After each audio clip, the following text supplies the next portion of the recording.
All right, so we set state with our new array, and we learned about the shorthand, which we've used before. All right, so now that ought to do a thing. Let's see if it at least doesn't cause any errors. Here comes Puneet. That didn't seem to hurt anything. But what good are these doing us right now? We need them to be in that list, right? Now, a very imperative way of doing that would be to say, oh, create an element, make it an li, set its text content equal to the thing that was in the form. Remember the form?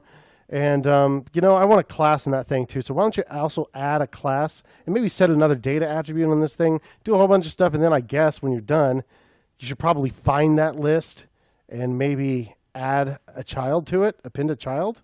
Can you do that? Okay. This is not that hard. Instead, what we're going to do is when we define this UL down here, we're just going to put some JavaScript inside there and say, give me all the crap that's in that array. So just as we can use those curly braces as a prop value, we can just put curly braces inside the contents of one of these things. And that could just be a variable name. It could be a JavaScript expression. So let's make it an expression. What do we do when we want to do the same thing to all of the items in an array? What do we use? Map darn tootin'. So this .state.acrobats is our array, right? Let's call map on that.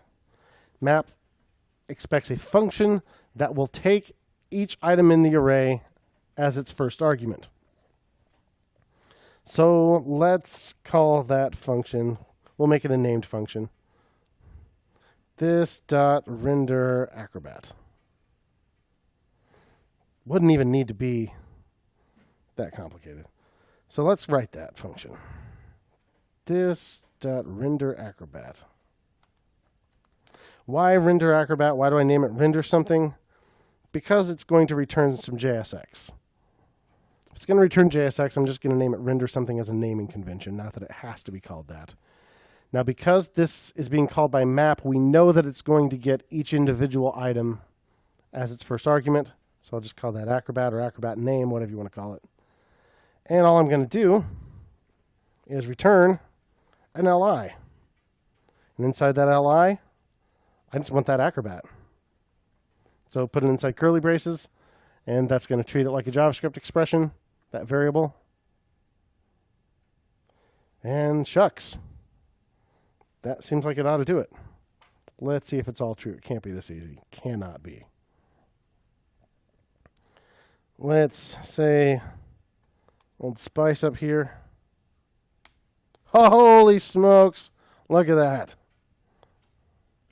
Let's choose Claytron back there. Oh, yeah. Hey, it replaced it. What about Ryan? Well, it's replacing it instead of adding a new one.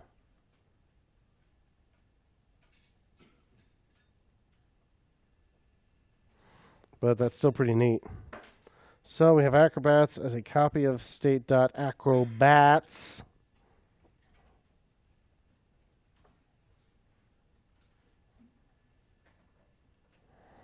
Now let's try this again. Let's try Jason. Jason. Let's try Nick.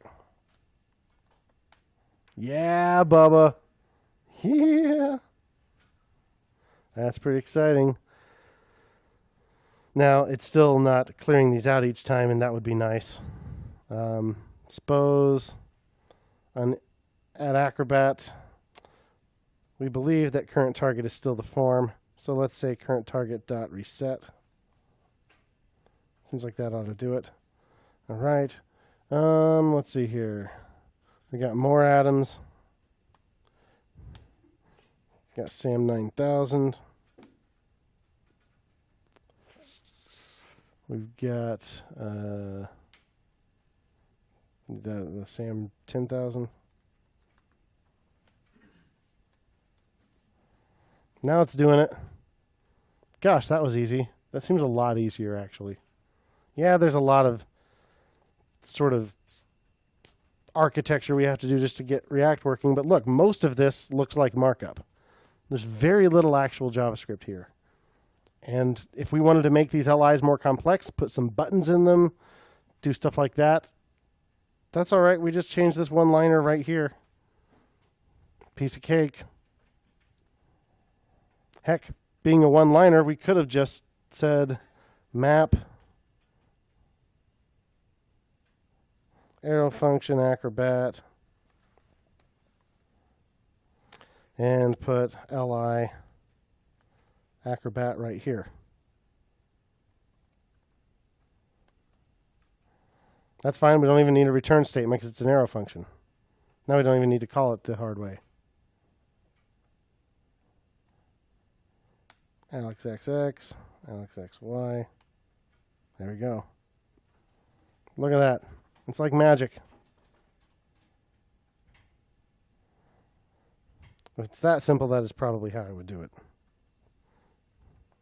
We'll use render acrobat. Cool.